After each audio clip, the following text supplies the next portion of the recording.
Welcome to Love Science Today, the podcast where we explore modern relationships through psychology, sociology, philosophy, and real human behavior. Here we study attraction, intimacy, boundaries, and emotional safety in the age of digital connection. If you want to understand love on a deeper level, you are in the right place. Let us begin. This episode navigates a sensitive topic with nuance, distinguishing between genuine kindness and transactional niceness, and explaining the psychology of the covert contract. Today's episode is titled Nice Guy Syndrome, When Being Good Isn't So Good. And I want to tell you a story about a perfect gentleman. He opens every door. He pays for every dinner. He listens to your problems for hours. He never raises his voice. He says, "I'm not like other guys. I just want to make you happy." On paper, he is the dream, but in reality, you feel suffocated. You feel guilty. You feel like you're acting in a play you didn't audition for. And when you finally tell him, "I just don't feel a spark," the perfect gentleman disappears. In his place is a man seething with rage, a man who lists everything he bought you, a man who calls you selfish, ungrateful, and shallow.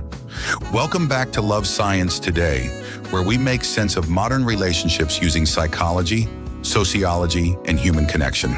I'm your host, Kahinda Ojo.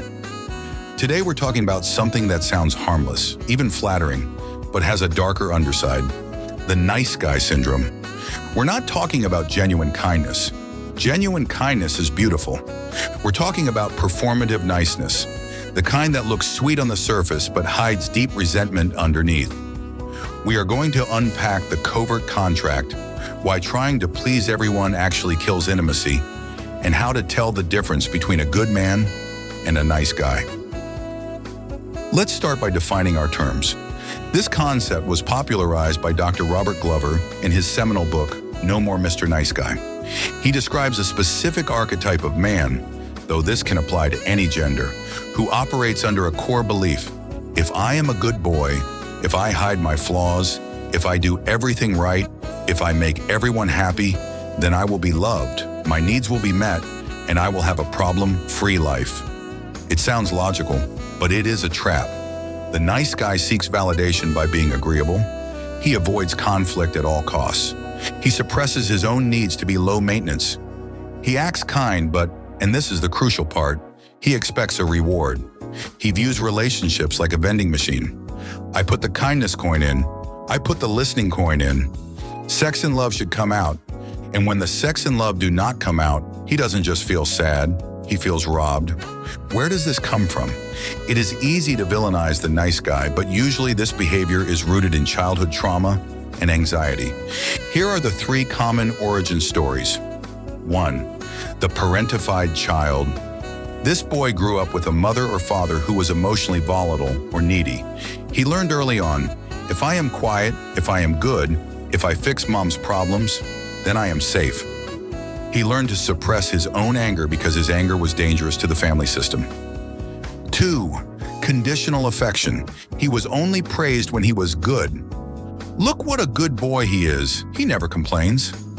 He internalized that having needs makes you bad, so he learned to hide his needs and try to meet them sideways through manipulation. 3. Male socialization and the rejection of the jerks.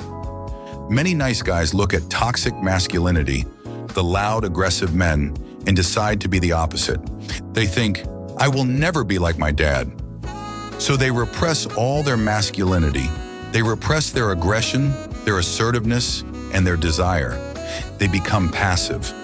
But by repressing their power, they also repress their passion. The most dangerous mechanism of the nice guy is what Dr. Glover calls the covert contract. A healthy contract is spoken. I will do the dishes if you cook dinner. A covert contract is unspoken. I will listen to you complain about your boss for 3 hours, and in exchange, you should want to sleep with me. The partner has no idea this contract exists. So the partner just thinks, wow, he's a great listener. Meanwhile, the nice guy is tallying up the score in his head. I listened for 3 hours, that's 50 points. I bought dinner, that's 20 points. Why isn't she touching me? This leads to resentment because he cannot ask for what he wants directly. I would like to be intimate. He tries to earn it. And when the strategy fails, the nice mask slips. He becomes passive-aggressive, sarcastic, moody, or he explodes in sudden rage. He thinks, I did everything for you. And the partner thinks, I never asked you to do any of that. I just wanted you to be real. If you are dating, how do you spot a nice guy before the resentment explosion? Here are the red flags. 1. The not like other guys speech. If he tells you on the first date how terrible modern men are and how he is different, run. He is performative. He is trying to distinguish himself by trashing his gender rather than just showing you his character. 2. Pedestalization. He treats you like a goddess. He agrees with everything you say. If you say you like blue, he likes blue. This feels flattering at first, but it is dehumanizing. He doesn't see you. He sees a projection. And you cannot fall off a pedestal without breaking your neck. 3. The inability to handle no. This is the big test. Set a boundary. Say no to a date. Say you aren't ready for sex.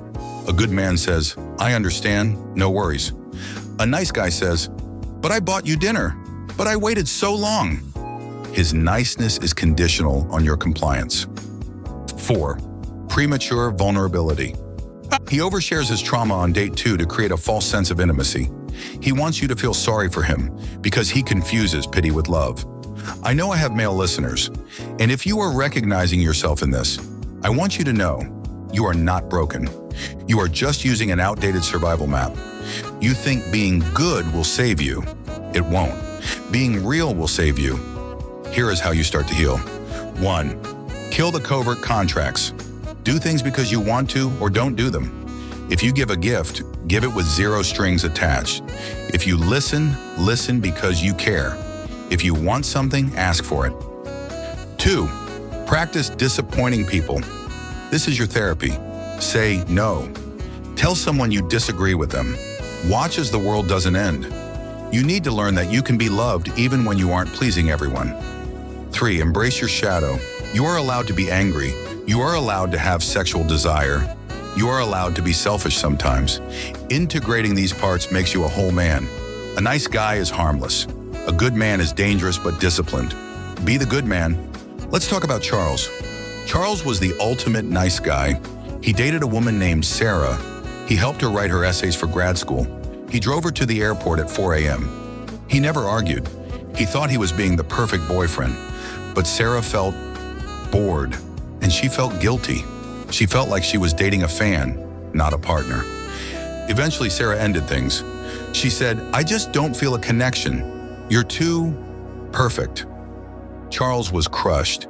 He screamed to his friends, I did everything right, and I still got left for some jerk. The truth?